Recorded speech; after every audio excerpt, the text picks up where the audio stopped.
Hey YouTube, Finn here, that's Fynn. Today I'm going to be talking about the Manchester United situation and whether that game against Chelsea, that 2-2, is a stay or go for Mourinho. Okay, so obviously we haven't had a good few weeks. We've been very shaky, and in terms of how we played, if we play the way we did against Chelsea, that could be a possible stay for Mourinho if he carries on like that. Because yes, we were in the lead, but there was also a stage when we were behind in the game. And even though we only get 1 point, we were lucky to only get 1 point from Chelsea. Because if we think about it, I think majority of us would have said we would have lost in that game beforehand, especially from and we did well to keep Hazard away from goal. We did well then. The only thing we needed to work on was discipline. Way too many yellow cards in that game. Um, and I could comfortably say that there were one or two situations where I thought we could have gotten a red or there should have been a penalty. So I'm quite grateful that we at least got a point from that game. Um, yeah, I don't know why we only show our true potential in the last few minutes of the game, our real attacking side. Which I'm glad Martial is getting his game time back in and his ability to score. So that's good to see because it's been a while. And if you didn't know, Martial and Mata are the two high scorers for Manchester United since Ferguson left. I think Mata's gotten 41 for the club since Fergie left, and Martial 40. So, just in case you didn't know. But yeah, otherwise, um, yeah, I think we played well yesterday. Pogba just wasn't showing any.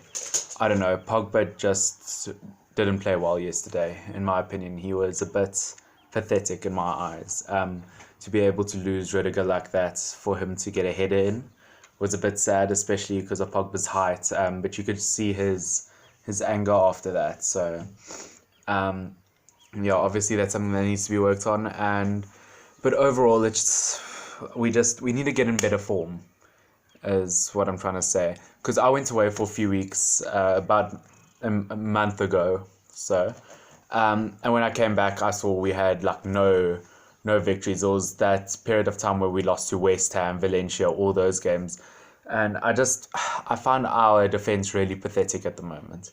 And De Gea, since the World Cup, hasn't been himself. He's only gotten one clean sheet, which isn't the De Gea we know. And we can't blame him looking at our defense.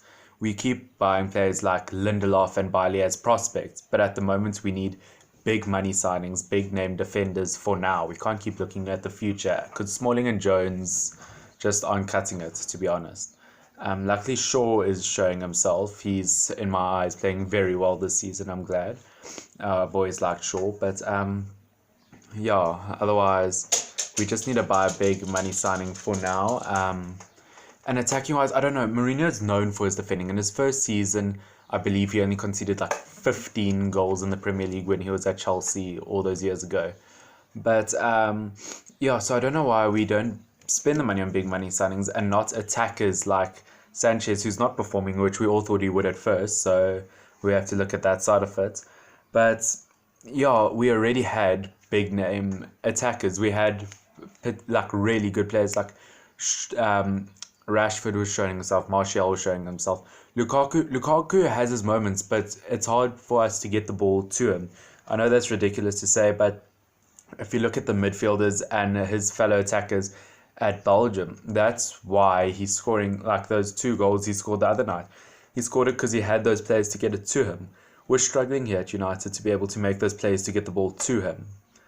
But yeah, otherwise we need to work on that. And another topic I wanted to talk about was the fact that Salah's got another goal, Mo Salah.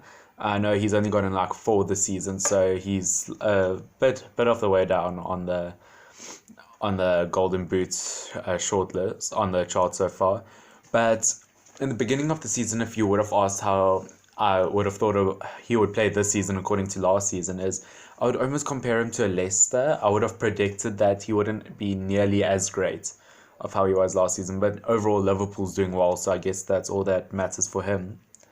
Um, but yeah, also I wanted to talk about El Clasico, Real Madrid versus Barcelona. This will be the first one, El Clasico, since 2007 that won't have Ronaldo due to him moving to Juventus and Messi due to him being injured for the next 3 weeks. So that's going to just, I don't know if that's going to get rid of the feeling of El Clasico or not, but overall I wanted to talk about the fact in terms of Messi and Ronaldo, that whole debate of who's best, who's better, and the fact that we're now basing it off of the fact that Ronaldo's done it in more places, he's winning in more places, even though he's not technically scoring a lot now at Juventus, compared to Real Madrid or Manchester United. But the fact that Messi didn't make the short list, I believe, for Ballon d'Or or for the best player is beyond me. The fact that he won the league, the fact that he was top scorer, I don't know if he had most assists or close to most assists, something like that. And I mean, Modric, I guess, fair play. He got to finals of the World Cup and won Champions League. But the fact that he didn't make the short list is beyond me. Like, I don't know. For Ronaldo, for example, the only reason he made the short list is because they won that Champions League final. If it wasn't for that, he wouldn't have. Because, yeah, he got slightly few more goals in the World Cup than Messi. But if you look at once again, the players that helped them in that international team, there was no one in that midfield who was playing that could have helped Messi, or fellow players that could have helped Messi compared to Portugal for Ronaldo. So, I don't know, you have to look at the teams other than the players in that situation.